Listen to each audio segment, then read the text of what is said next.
snow tapering off tonight and then a warm-up for the rest of the week. The chances for rain on the weekend in my Weather Authority forecast. Demonstrating outside of the Supreme Court. The legal battle over religion and Obamacare that went on inside. Increasing school security. Anything that's going to keep the children safer in school is definitely a plus. The ambitious new plan in Baltimore County. And a spectacular stunt. The price some daredevils are paying now. Live in high definition from WBFF in Baltimore.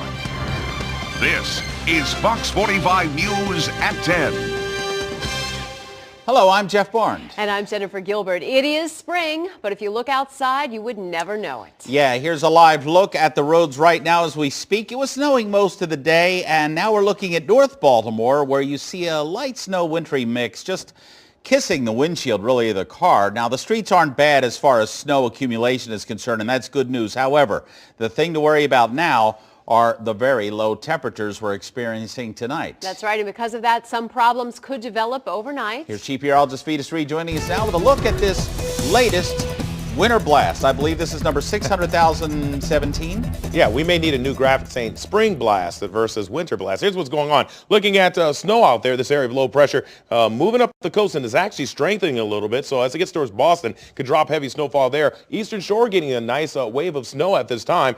We can see the current advisories over the central portion of the state have been allowed to expire, but the Eastern Shore is still under winter weather advisories. Winter storm warnings, though, in effect for Talbot County and also Caroline County until 2 a.m. because they could get anywhere from 3 to 5 inches with about 6 inches in some pockets out there. Now, looking at the radar, you can see that on the Eastern Shore, still some snow coming on out there in Easton, Cambridge, over in Salisbury, and this is going to continue to come down at a pretty good pace over towards Ocean City as well. So we're looking at this snowfall still wrapping around this area of low pressure as it continues to draw on off to the east and move on off to the northeast. So we're going to watch this very closely, dragging in behind it, much colder temperatures and gusty winds. I'll tell you, take a look at that and tell you how long that will be sticking around coming up in my forecast. All right, Vitas, thanks as always. All the snow led to a lot of snow days, quite obviously. And without a waiver, some students would be going to class until the end of June. Joy LaPolla tells us about the number of days schools may not now have to make up. As the snow began to fall this afternoon, when is it going to stop? For some parents, the idea of another snow day and school being canceled is too much. Your reaction when you turn on the news and you see that schools are closed because of another snow day? That's exactly it. A hot topic in downtown Baltimore, whether you were outside or inside. All of those in favor, please indicate by saying aye. Motion carries. And with that, the state superintendent received approval from Maryland's Board of Education to waive as many as 5 snow days. But these are not gimmies. A request has to be made, and there needs to be proof that districts are doing what they can to get in as much classroom time as possible. And 5 have decided that they are going to open on Easter Monday. Every school system in Maryland exceeded the number of days it had set aside for snow. And as bad as you think it may be, in Garrett County, they've had 20 snow days. Their school year isn't ending until June 25th, and their spring break is all but gone, except for Good Friday. I don't think it's fair to the students because they can't control the weather.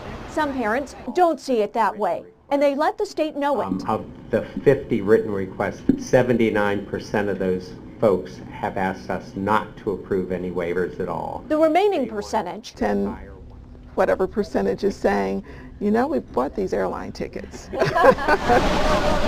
downtown Baltimore, Joy LaPolla, Fox 45 News. Obviously, today's decision was indeed necessary because by law, public schools are mandated to provide 180 days of instruction. Download the new Fox 45 Morning News app if you wish. You'll get the very latest school delays, forecasts, live traffic updates, and of course, it's an alarm clock. Best of all, it is free. Just search WBFF in your app store. We have a developing story tonight. We are taking a live look right now at I-83 South at Shawan Road, where a tractor trailer has overturned on the ramp to eastbound Shawan Road. This, of course, in the Hunt Valley area. Now, this happened just before 6 this evening. Emergency crews are still on the scene. They're having trouble getting to the driver because of a fuel spill that's complicating the situation there on I-83 southbound at Shawan Road. No word just yet on the condition of the driver or if these weather conditions may have played a role in this accident. New tonight, the reward for finding 8-year-old Raylisha Rudd has been increased to $50,000 as the FBI releases new video of the girl and the person who may have abducted her. This video was taken at the Holiday Inn in northeastern Washington, D.C. in February. It shows Rudd, Khalil Tatum, also walking down the hallway inside the hotel. Police say Rudd was taken by Tatum. Tatum is also wanted by police for the murder of his wife. An unarmed man was able to board a naval vessel, wrestle away a gun from a petty officer, and shoot the sailor to death before being killed by naval security forces. Navy officials releasing more details tonight on last night's fatal shooting at Naval Station, Norfolk, Virginia.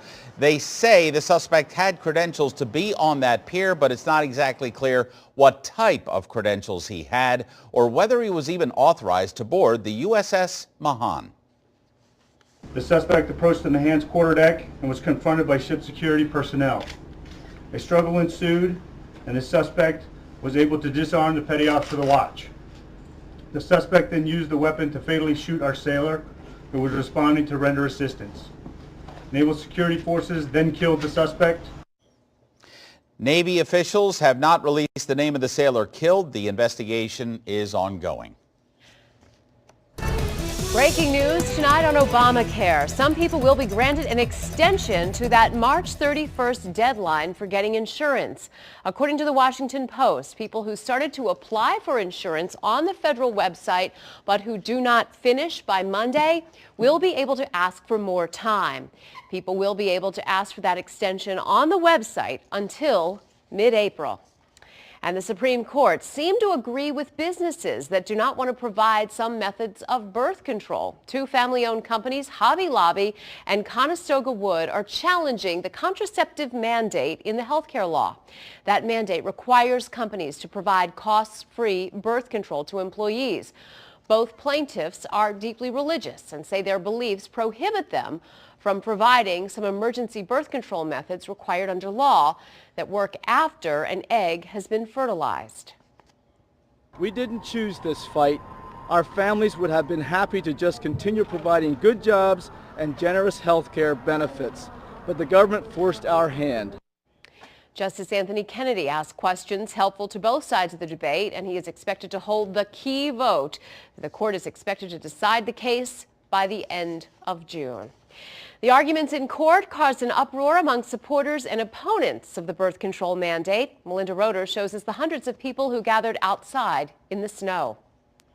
The folks over there are making Hobby Lobby sound like some kind of monster. A corporation does not have the right to discriminate on the basis of religion. And yet Hobby Lobby has given millions of dollars to help needy families. You're ready for it. On a bitter cold Tuesday in late March, protesters prepare for a bitter battle in court.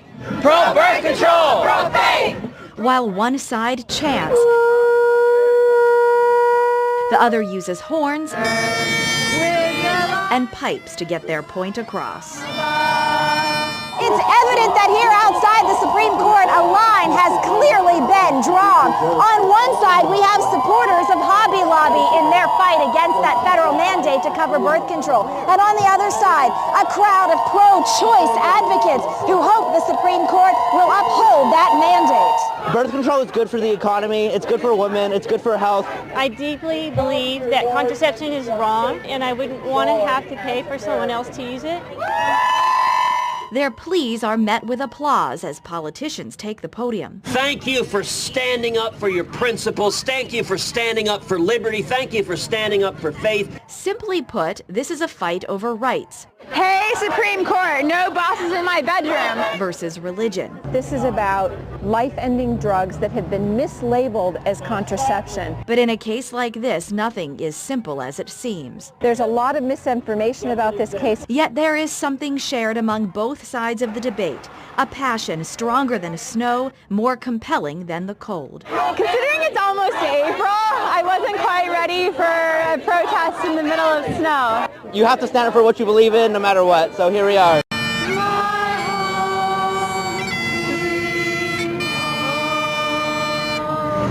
In Washington, D.C., Melinda Roeder, Fox 45 News.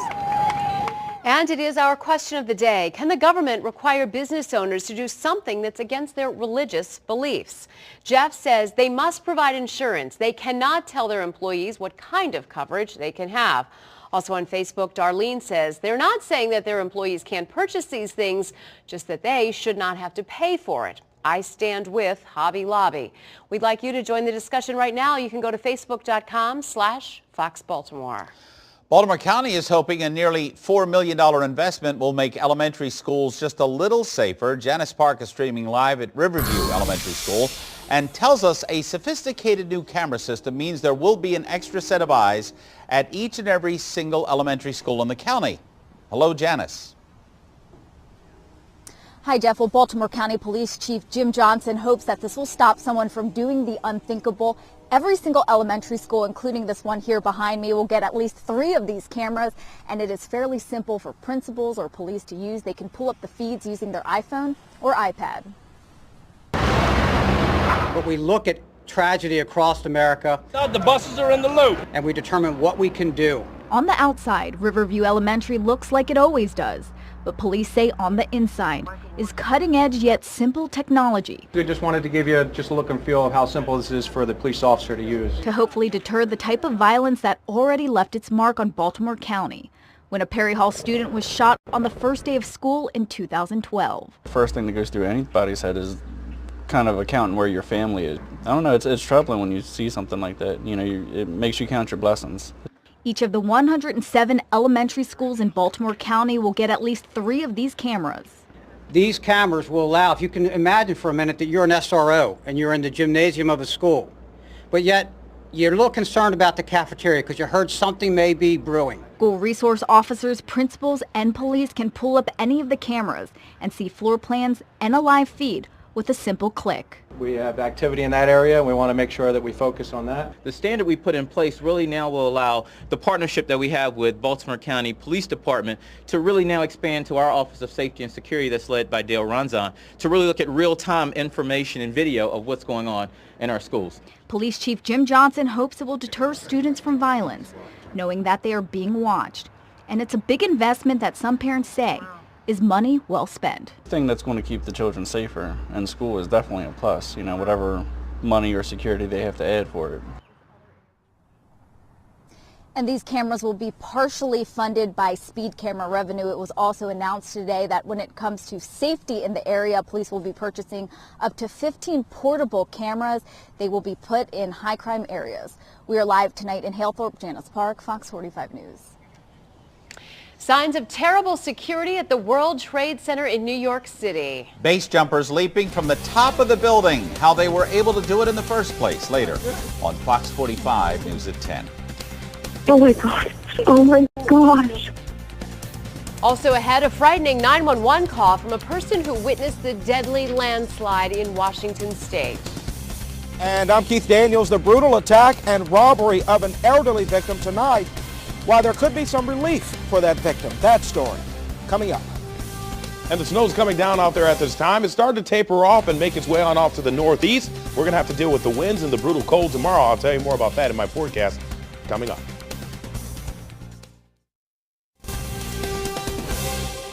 DNA evidence leads police to the arrest of a suspect in the home invasion robbery that left 2 people hurt, including an 87-year-old man.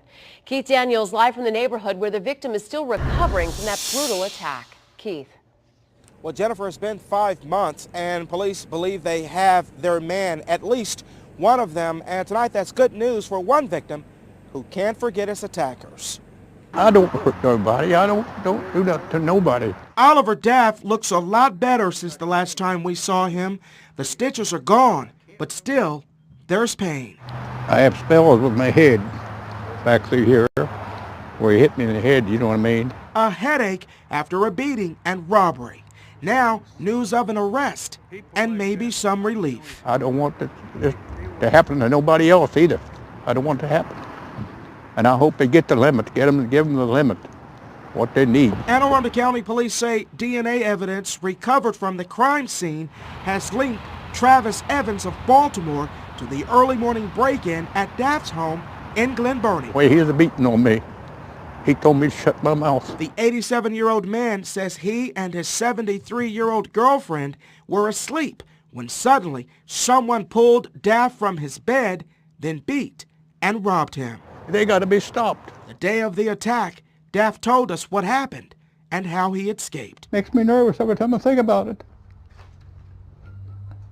It hurts. Prince George's County Police arrested Evans March 4th on other charges. He's awaiting trial there before facing home invasion charges in Anne Arundel County. Evans is one of 3 suspects accused of looting Daff's home, stealing his television, which Good Samaritans replaced. Evans is caught, but the others still on the loose. I'm pretty sure there's 3 of them. There's 3. And I hope they get them, because I thought my time had come. Well, Daff says he never saw the suspects' faces. He can't identify them, so he's hoping Evans' arrest will help lead police to the other suspects. Well, live now in Glen Burnie, Keith Daniels, Fox 45 News. The Money Trading Convention Center Hotel downtown dipped into the government till again to pay the bills. The hotel used $2.8 million in occupancy taxes this year to make payments on the $300 million in taxpayer bonds used to build it. The hotel lost nearly $50 million since opening in 2008, and finance officials expect more losses. That's why Councilman Carl Stokes wants a summer hearing to plan the next move. We don't want a fire sale. We don't want to just sell the hotel for some ridiculously low price because of this. So I think we need to look at restructuring. City officials say the hotel did pay a small amount from occupancy revenue, $72,000 to the city. It's our duty to hold our elected officials accountable, and you can help us do that by joining our Fox 45 Waste Watch. If you have a story about government waste, call our hotline, 410-662-1456. You can also go to our website, foxbaltimore.com, and click on Waste Watch. To raise or not to raise? That's the question. John Rydell has the very latest now on the impasse over Maryland's minimum wage debate. Are we any closer to an agreement on raising the wages for caregivers? Well, we have increased DDA funding by 54% over these last 8 years. But Governor O'Malley is upset that a bill to boost state funding for thousands of caregivers is being linked to raising the minimum wage. The state's reimbursement rate for the caregivers is $9.82 an hour. That's about 30% higher than the current minimum wage. But if Maryland's minimum wage is increased to $10.10 an hour, those caregivers would only be making minimum wage. Their jobs are far more difficult, have far more responsibility, and while they make a bit above the minimum wage, they need to continue to do that in order for us to retain and attract quality workers. And that's why Senator Mac Middleton is not budging. He says caregivers once earned about 50% above minimum wage, but he says that rate continues to fall. It brings them down from where they are now, 35% down to 25%. And we think that's just makes it fall to an all-time low. But if caregivers receive an additional increase above and beyond what's already in the governor's budget, it would wind up costing the state tens of millions of dollars more. What we don't want to get into is a situation where just because it's an election year, we want to be fiscally irresponsible and spend money we don't have. All which means the governor's key initiative to boost Maryland's minimum wage remains in limbo. In Annapolis, John Rydell, Fox 45 News. Senate President Mike Miller predicts the state will increase the wage, but it'll be less than $10.10 an hour. Maryland Congressman Dutch Ruppersberger is one of the lawmakers who wants to curtail the NSA's ability to collect phone call data. The Ruppersberger bill would require private companies to keep that information, and it would not require the government to get permission before it looked at telephone records. What we basically are doing is, number one, ending bulk collection. The government will no longer, with our new bill, be able to have the metadata. President Barack Obama apparently wants to require the NSA to get approval before looking at phone records. There's talk that Baltimore Olympian Michael Phelps might be ready to compete again. That'd be great. In an interview with the Chicago Tribune, his longtime coach Bob Bowman says he's definitely in shape and says he's been training at the North Baltimore Athletic Club 4 or 5 days a week now. Bowman says it's simply too early to tell if Michael Phelps will try for a spot on the U.S. team competing in the World Championships. Great to see him in the water again. It would, and it's nice to just think about all things summer, like Summer Olympics. Like swimming, and we're still stuck in the winter. Yeah, that won't end. Today's weather was no reminder of that. Let's go to our chief meteorologist, Speed Street, to find out exactly when we can go swimming, hopefully sometime before next Christmas Eve. Yeah, definitely. Well, it looks like we are seeing those snow showers pushing on off to the east. The southeastern portion of the state getting a little bit of banding of snow that's been over there. Heavier amounts, actually, that's been blooming up. They're seeing anywhere from about 3 to 5 inches of snow over there around Easton and over towards Denton. That's where the heavier snow has come down across the state. The low will continue to track to the north and become a little stronger. And on the back edge of it, winds will be picking up. So tomorrow, expect to see temperatures not too warm, but those winds will be out of the northwest, 15 to 20, gusting to 35. Look at Talbot County and Caroline County winter storm warnings until 2 a.m. as they have that potential for anywhere from about 3 to 5 inches. Looking at about 1 to 2 inches of spread across our region. Temperatures 32 degrees in Baltimore, 28 in Hagerstown. We'll see sunshine back in the picture for tomorrow. 6 a.m. 31 degrees, 34 by 9. We're getting up to right around the upper 30s. I'll show you when we bump those temperatures back into the 60s coming up in my Weather Authority forecast. Thank you, Vitas. It's a place they never should have been able to get access to. Take a look at this. Space jumpers at the top of the World Trade Center in New York City. The surprisingly easy way they were able to get there in the first place. Coming up next on Fox 45 News at 10. Oh my God. Oh my gosh. And a very frightened witness, understandably, to that deadly landslide in Washington State. We'll show it to you right after the break.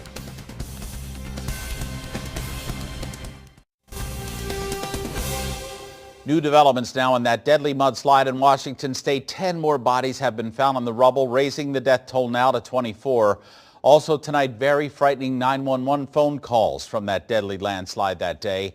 The number of people unaccounted for climbed to 176. Officials say not all of them, however, may be victims of Saturday's landslide. The debris covers about 1 square mile, and the people who witnessed it could hardly believe what they were seeing. There's like a mudslide and everything's gone. The houses are gone. I got people here screaming for help. You see another person? Okay.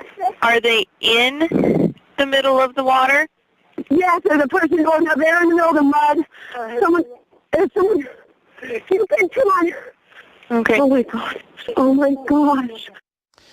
The landslide damaged or destroyed 50 structures.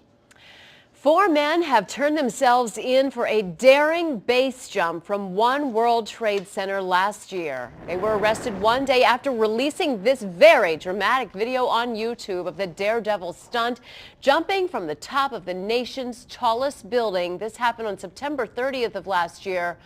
Officials from the Port Authority of New York and New Jersey and the NYPD denouncing the act, saying the stunt put others in danger.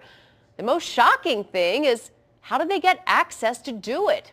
Well, they simply walked through a hole in a fence. We found a spot where the cameras were not picking up, and there happened to be a hole in the fence there as well. The arrests come days after a New Jersey teen unlawfully entered One World Trade Center, eluded a security guard, then spent 2 hours on top of the tower. Our daughter is only 11 years old and she's in 6th grade. Next on Fox 45 News at 10, the question involving beer that was in this girl's homework. I've actually had one of our young girls come to me and said, you are my role model, you are who I look up to, and you are who I want to be. The organization that changed her life right here in Baltimore, and how she is giving back in our cover story when we return. And we saw snow showers coming down about 1 to 2 inches across the area. A few pockets of 3 inches over towards Montgomery County, parts of Howard County. Looks like on the eastern shore it's still coming down 3 to 5 inches. How about that? Well, glad to see the road surfaces really didn't pile up. A little freezing though. I'll tell you more about that coming up.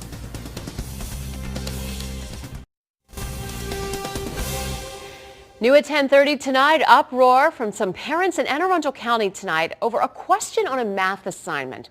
Some students at Crofton Middle School were assigned homework about units of measure, and it started with the question, why did the young actress stuff her autograph into bottles of that less filling beer?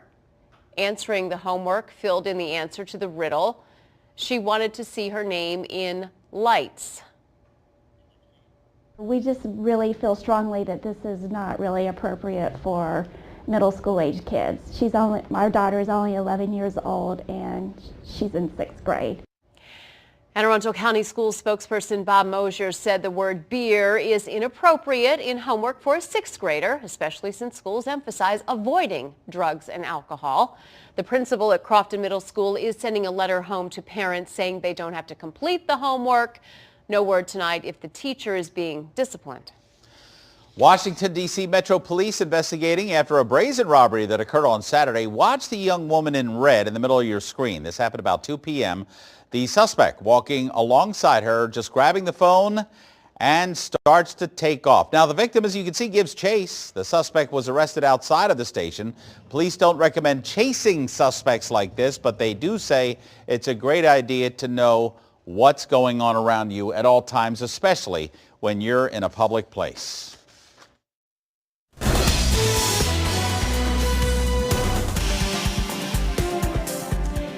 One Baltimore teen is doing her part to uplift her community by giving back to an organization that changed her life. Amber Miller says Nicole Guest went from fearing the very thought of walking the streets of her Baltimore community to mentoring the kids who now live there. You've seen the PSA, Hollywood celebrities giving testimonials about a nationwide organization that changed their lives. You know, I love the club. It's the reason I'm here. It's taught me so many lessons, and I can talk about it in a positive way and an honest way for the rest of my life. Here in Baltimore, the Boys and Girls Club is making a huge impact too. Get a paper off the table, Katara. Meet 18-year-old Nicole Guest. Her family relocated from Harford County to Baltimore City by the state's attorney's office after what she describes as a series of unfortunate events following the murder of her father. It was a move that left her in fear. Her only ideas about the city formed by what she saw on TV. Scenes like this one from The Wire. The drugs, the violence, you know, there was a lot of shooting and murders. Etched in her mind. All the things that I've heard about Baltimore weren't good, so I stayed in the house and I kept to myself. Being homeschooled limited Guest's need to venture beyond her front doorstep.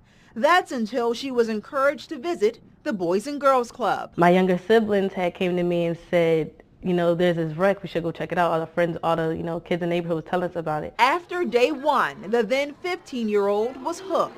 Guest soon went from being a member to a volunteer and is now an employee at the Webster Kendrick Club. I'm trying. One of the 8 Boys and Girls Clubs in the metropolitan area. Nicole came in and what I liked about her, she was very respectful. She was interested in what was going on in the club, and she became active right away. And from doing that, all of the other teens who may not have wanted to participate, saw her jump right in, and so then she led by example and they followed. Guest has headed up numerous events, including a love tour where Valentines were given to senior citizens and a Stop the Bullying campaign. She was even named Youth of the Year in 2013, putting her fear about a city she now calls home to rest and encouraging local youth to reach their full potential. One of our young girls come to me and said, you are my role model. You are who I look up to. You are who I want to be. Just watching that transition, because she came and she was, helping quietly, and now she's an employee and she's giving directives and she's starting committees and programs and spearheading them. So it's just been a great process to watch. And Guest isn't just helping kids. when I started at the Boys and Girls Club is what opened me to actually start writing music and performing. Working with the Boys and Girls Club has given her the courage she needed to reach her career goals. Education is important to me because it will help me succeed in my career goal of being a record producer. So far, I've created over 50 music tracks. Guess is heading to college this fall, majoring in audio engineering. A bright future ahead, thanks in part to a once unknown organization right in her own backyard. In Baltimore. Me not being from here, they kind of look at it like, if you can do this and you're not from Baltimore and you can do all these great things in Baltimore, that means I'm from here and I can also do it, what you're doing, if not better, because this is my city. Amber Miller, Fox 45 News. The Boys and Girls Club Metropolitan Baltimore is open to all children ages 6 to 18. And it is absolutely free. The clubs offer help with homework, health and life skills programs, mentoring services, and much more. Since the first club opened in 2007, the organization has served more than 4,000 young people. 5 days in the spring and snow is falling down on the ground. Yes, it is. It's like winter lasted from Halloween to Easter. I know, it really did. Yeah, isn't that something? It has been Yes, pretty it is amazing. something. But, It's you know, something. today, the good news is that for the most part, the roads were just wet. They weren't like That was snow covered great and really news, stuck. yes. Now, on the Eastern Shore, that could be a little bit different story. They got about 3 to 5 inches, a couple counties out there. Caroline County, Talbot County's in a winter storm warning until about 2 a.m. But across our area, about an average, about 1 to 2 inches on the grassy surfaces. A few pockets out there got about 3 inches over in Montgomery County where it was a little heavier. But it looks like this will continue to move out of here. We'll see things warm up a little bit down the road. But snow ends tonight. It's going to be very windy, though, tomorrow on the back edge of this area of low pressure. So it'll feel a little bit nippy out there. So make sure you dress warmly. But warmer later this week, and that's going to melt off everything. Sun will come out. We will get to see a few rain showers later in the week too, but the temperatures will be back into the range of where they need to be for this time of year, which is good news. Here's what it looks like right now on your satellite radar. You can see that blue here indicating where the heavier snow showers are, especially on that, see that darker wedge right there going right through Caroline County and Talbot counties where that heavier snow was coming down, and that's why snow forecasting can be tricky, because some of the banding will give a nice burst of about 1 inch or 2 inches over one corridor of an area, but another region gets only about 1 inch. So some areas gets about 3 to 4 to 5 inches, and then that heavier core moves on out. So we're seeing that move on over right now Ocean City. That will move on out to the east of the Atlantic, and that's the area of low pressure will continue to track north and get a little stronger. So we'll watch that affect folks up there towards Boston.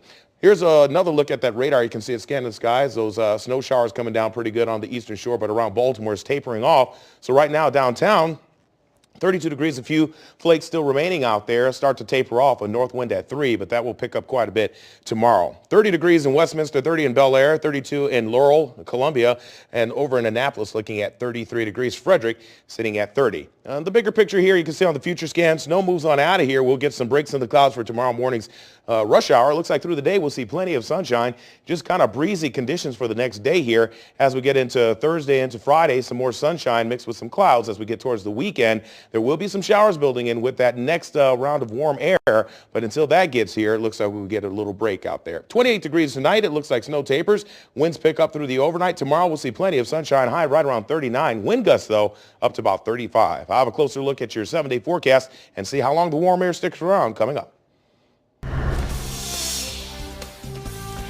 Why a going out of business sale may not mean the best prices, and the other advertising claims you need to examine a little more closely in 10 minutes on Fox 45 News at 10. Trying to kick the smoking habit? Why switching to e-cigarettes may not be a good alternative. We'll explain why as Fox 45 News at 10 continues.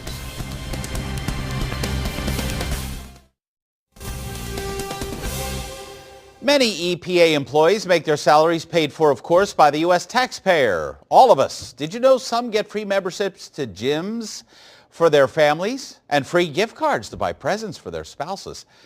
It's not their money. Here's correspondent Christine Frizzell now with our Waste Watch report. 75 grand a day. The Environmental Protection Agency is busy right now, trying to collect a $75,000 a day fine against a Wyoming man for violating the Clean Water Act over a pond. But back in Washington, a new Inspector General's report finds EPA's managers don't have the same zeal for enforcing the misuse of federal charge cards. EPA had warnings about lack of controls in 2004. It had clear guidelines to meet in 2008, and yet in 2012, virtually none of those guidelines have even been paid attention to, much less implemented. Pete Sepp with the National Taxpayers Union says lax oversight emboldened some employees to charge up services like gym memberships, gift cards, food, and more. We're talking about a very large problem here. In 2012, more than 1,300 EPA employees racked up $29 million worth of purchases on federal credit cards. Those are cards paid with your tax dollars. The Inspector General analyzed only about $150,000 worth of charges. The results? More than half of the charges were prohibited or improper. And in theory, that means half of that $29 million was wasted. And any employee caught doing that shouldn't be working at the federal government. It's our tax dollars, and that's fair to expect. It's not just the abuse of charge cards, but an overall atmosphere of laxity at the EPA that concerns watchdogs. Late last year, the EPA's highest paid employee, John Beal, was convicted of stealing nearly $900,000 from the agency. Federal agencies never seem to change their culture about wasting tax dollars. That landowner in Wyoming refuses to remove the pond he built with his wife or pay the fines, saying he followed all state rules. That's not something all workers at the EPA can claim. I'm Christine Frizzell, Fox 45 News. Well, it's not their money. All right. In a written statement, the EPA said the agency is now taking the necessary steps to improve the oversight of the use of federal credit cards. Electronic cigarettes don't appear to help smokers kick the habit. Researchers studied self-reported data from about 1,000 smokers. While they discovered more women, younger adults, and people with less education used e-cigarettes, use of these devices was not associated with either quitting or reducing cigarette use 1 year later.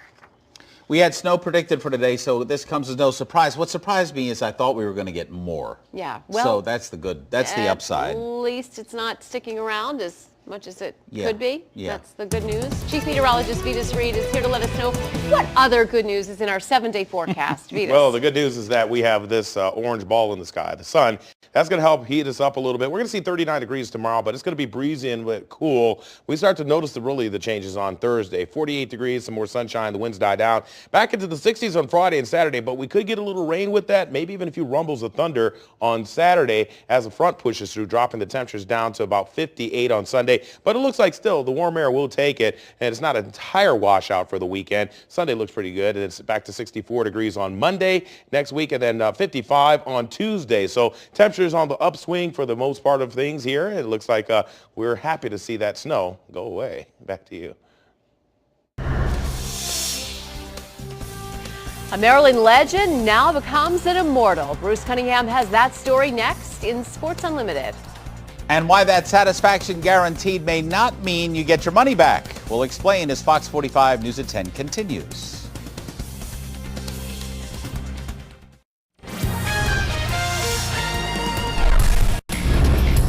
Terps basketball fans looking for something to be happy about found something today. Their legendary former coach will take his place among the game's immortals. Gary Williams has been elected to the National Collegiate Basketball Hall of Fame. After big success at American, Boston College, and Ohio State, Williams returned to his alma mater in 1989. Over the next 22 seasons, he won 461 games, 2 ACC Coach of the Year awards, 3 regular season conference championships, and of course, that national title in 2002. Williams is also up for the Naismith Hall of Fame, which will announce its induction class in about 10 days. At the NFL owners meetings in Orlando, Ravens coach John Harbaugh blames most of his team's problems this offseason on alcohol. Harbaugh said it was a major factor in the arrest of both Ray Rice and Ja Reed. Harbaugh says he'll support the players without condoning their actions. And one of his players has gone away. Safety James Ahedebo has signed a free agent deal with Jim Caldwell's Detroit Lions. a starter the last 2 years here. Hidebo gets a 2-year deal in Detroit and will reunite with defensive coordinator Terrell Austin, who was his position coach for the Ravens. Hidebo had a career-high 101 tackles and 3 interceptions for the Ravens last year. And the NFL has lost one of its true pioneers. Buffalo Bills owner Ralph Wilson died today. He was 95. Wilson was the last living member of what was then called the Foolish Club, 8 businessmen who banded together to form the American Football League, which successfully forced a merger just 7 years later. Ralph Wilson, dead at age 95. The Lady Terps in the NCAA tournament. We've got highlights at 11:30 as Sports Unlimited continues. We really don't have to tell you this, but when it comes to advertising, of course, what you see isn't always what you get. Yeah, seductive half-truths and outright deceptions are common, but Consumer Reports has some good advice about advertising terms you shouldn't take at face value. Megan Gilland has more. Got in trouble recently with this ad showing a pickup truck pushing a dune buggy up a steep hill. Oh, man, no way. The problem is, it's something the truck actually cannot do. The Federal Trade Commission called the ad deceptive. Consumer Report says it happens more often than you'd expect. Deceptive advertising generally violates the law, but regulators can't monitor everything. So it's up to shoppers to read the fine print, especially Consumer Reports cautions when they see certain advertising terms like satisfaction guaranteed. The Federal Trade Commission says companies should only say that if they're willing to provide full refunds to unhappy customers, or they state the limitations. The website Glasses USA advertises a satisfaction guarantee, but if you return some items and want your money back, it will cost you a 20% restocking fee. And Michelin's 30-day satisfaction guarantee means you can return the tires you bought for a new set of tires, not a refund. But what about a going out of business sale? Don't assume everything's a deal. You often can find things cheaper at stores that are not going out of business. And be very wary of free. It can be a powerful come on, but often you have to buy something to get something else free. So be a skeptic or be ready to pay a high price for a bargain. Consumer Report says another catch is being asked to pay something to get a free item, such as additional shipping and handling. Sometimes that can end up exceeding the cost of the free item. I'm Megan Gillen, Fox 45 News. Pampering your poochie, how pet treats are going mobile. And coming up in just 4 minutes on the late edition, falling asleep on the train, why it was a very bad idea for one California woman. And a sticky situation on the highway, why one mess was so hard to clean up.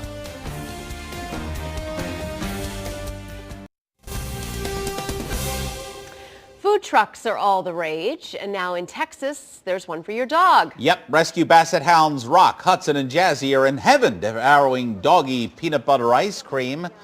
Natural Paws is Houston's largest all-natural pet supply store, and now they are mobile, as you can see, with a Paws treat truck. It's 11 o'clock. Do you know where your children are?